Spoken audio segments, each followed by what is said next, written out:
On Thursday, CBS News broadcast a town hall on the economy with President Barack Obama, and he answered questions from our audience about unemployment, the economy, and rising gas prices.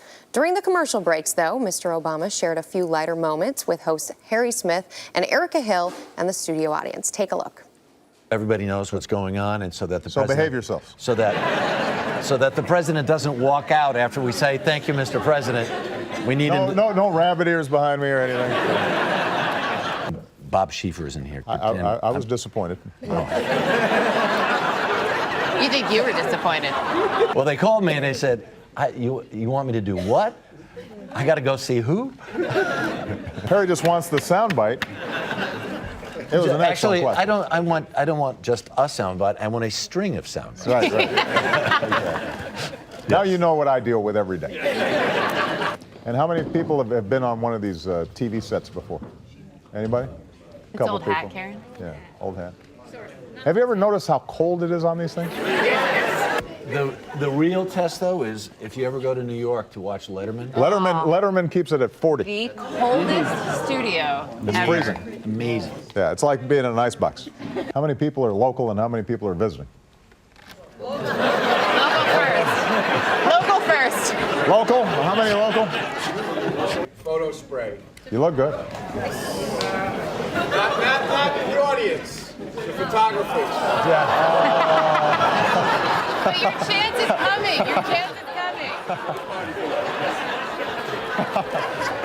That's terrible. Okay, Whip out the cameras. Go ahead. Fire away. Well, no, stay seated so that. All right. Everybody say cheese. Cheese. Okay, now put the cameras down. Okay. Put them away, please. All right. All right.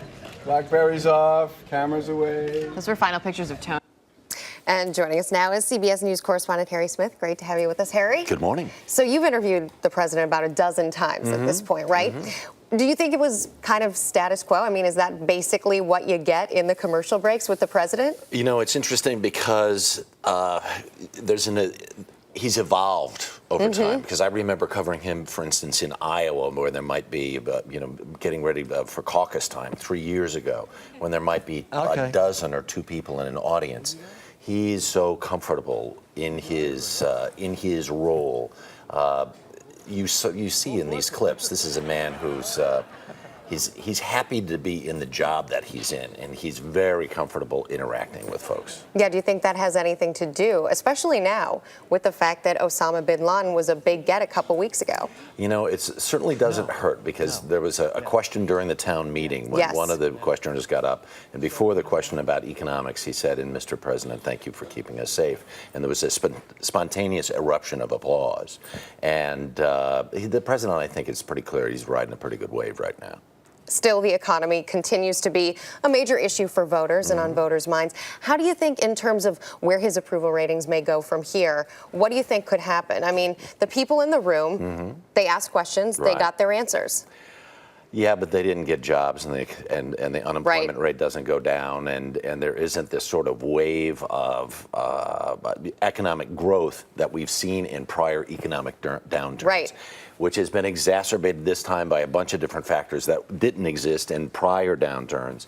And until those numbers really start to drop in a dramatic way, his approval rating with regards to the economy is not going to go up. Yeah, that was one of my questions. You know, the fact remains, even though we have this job growth, there's 13.7 million people, and that's just the accounted for group that are unemployed right now. Plenty of people still sitting on the sidelines waiting for the job market to improve enough that they would even get back in again. One of the things that's also significant, all the stimulus money was sent out to the states in the last 2 years to help keep state employees, municipal people employed.